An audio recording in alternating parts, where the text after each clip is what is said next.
I'm Chris from UsedGuitars. And I'm Daniel from Canyon Road Guitars in Puyallup, and this is my store.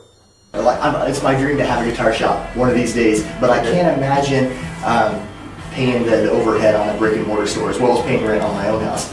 And then this is your house and you turn your garage into a guitar shop. Essentially, this was a business before. Oh, nice. It was a telecommunications business. Oh, okay. It was a leather shop before that, Okay. and I think a motorcycle shop before that. Oh, right on. So this part of the house has been a business for Okay. a number of years. Perfect. And you were doing the same thing down in Graham before. Right? That would have been hot rod music. Hot rod music, that's right. Yeah. Hot rod music tended to confuse people.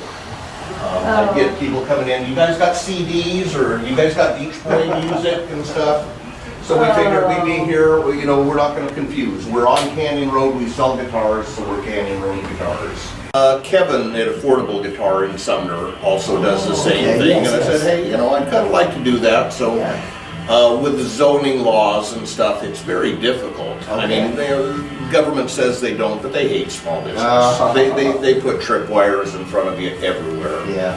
So when we outgrew the place in Graham, it actually took us 2 years of looking to actually find a place where we could actually do this again. Wow. So this place was already set up, zoned for business. Right.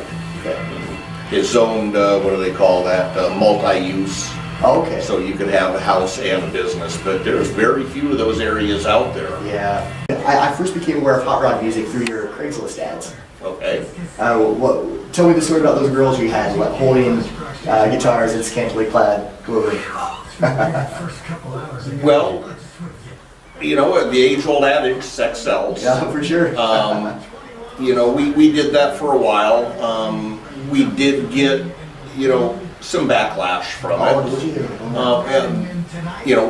Compared to the compliments, very small backlash. Okay. But it was backlash nonetheless. Right. And, you're kind of in a small industry, you can't really afford to piss off anybody, so we did move away from that. But it was fun when we did it, and if I get pissed off, I may do it again. Sure. But I say there was two sides to it. No, compliments were, especially like down at the guitar show. Yeah. People go, oh, you guys, I love your abs, yes. and about every other guy, oh, you guys are those guys. Oh, right on. So, we got far more compliments, but we did, I say, quit confusing people. So if I had another room for CDs and albums and stuff, I could have made a killing. Yeah, you were pretty full over there. Oh yeah, we outgrew that almost right away. Yeah. So how many pieces of equipment did you have in the store right now? I'm gonna guess, hanging on the walls, I probably have 140 to 150 strung instruments, and I probably got 40 amps. Yeah. Where do you acquire most of your guitars? Do you have many people come in to sell them, or do you go out hunting? Well, both. Okay. When we're just getting started in Graham, and also, kind of now, because people are just starting to find us again. Yeah. I have to go out and I'll hit pawn shops and I'll hit Craigslist and I'll hit those. Once we got more established in Graham, and once we get a little more established here, most of them come through the door. Nice. I don't have to go anywhere. They come in, they want to trade in or they want to sell. So some of these guitars in here are guitars that I've owned and were my personal guitars. Most of them we've acquired, but there's still a few of my personal ones in here. That's how it starts, right? Your own personal collection. Sure. Yeah. And I did sales on the internet for probably 15 years before I did the brick and mortar thing. Did you do much like eBay and then shipping of the guitars? Yeah. Oh, really? I've never shipped a guitar. It seems tricky and scary. It's a little scary, but in reality, in all that time, I've only had 2 get damaged. Okay. So Daniel, can you show me the coolest guitar you've got in the store right now? Well, let's start with the coolest acoustic. And that's going to be this 1959 Epiphone Triumph. Okay. back long before Gibson bought Epiphone, when they were their own company. And this thing just has the age and the patina and everything you want out of a vintage guitar. What year is it? It's 1959. Right on. That's a weird bridge. Yep. Kind of their own design. And as far as electrics, we have one of our custom builds over here.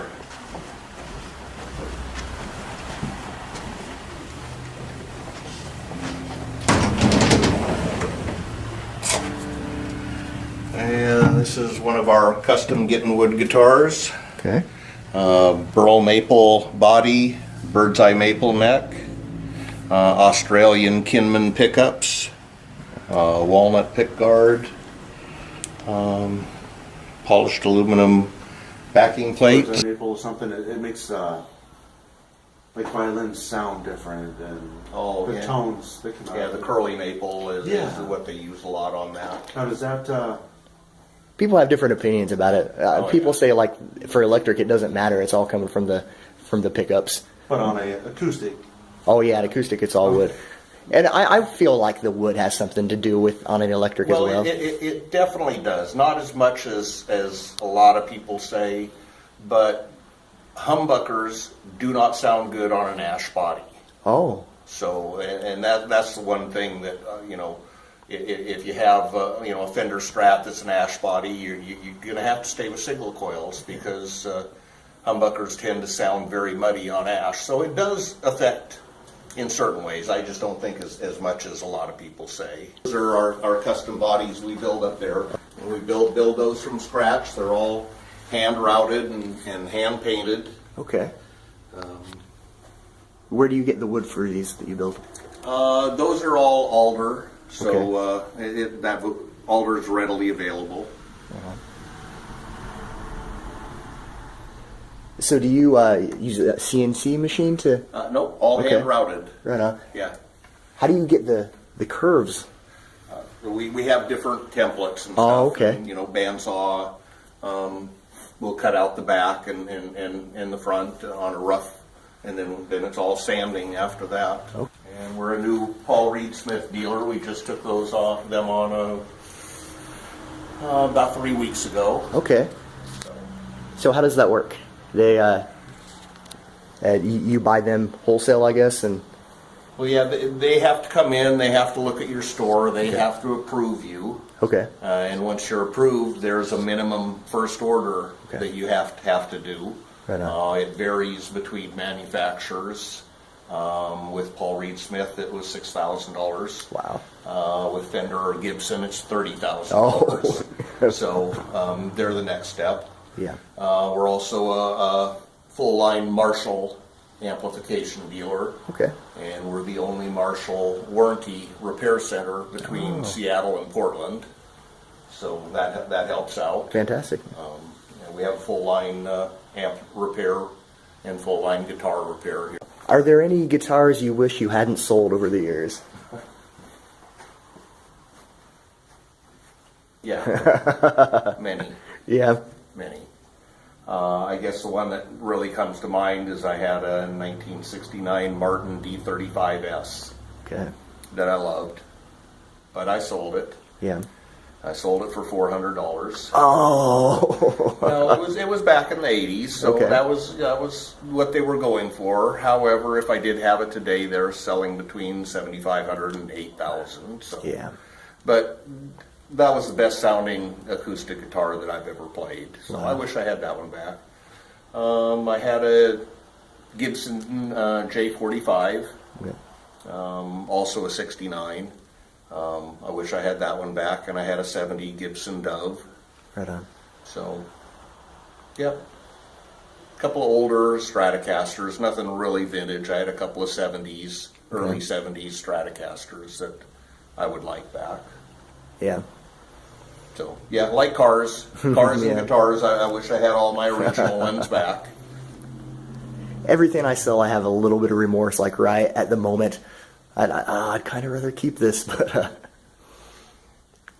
Well, you get in the business, you got to let some of this stuff go. Yeah, yeah. You You get attached, but you can't. Come here, come here, come here. Jaeger the Wonder Dog says, thanks for coming. We'll see you soon.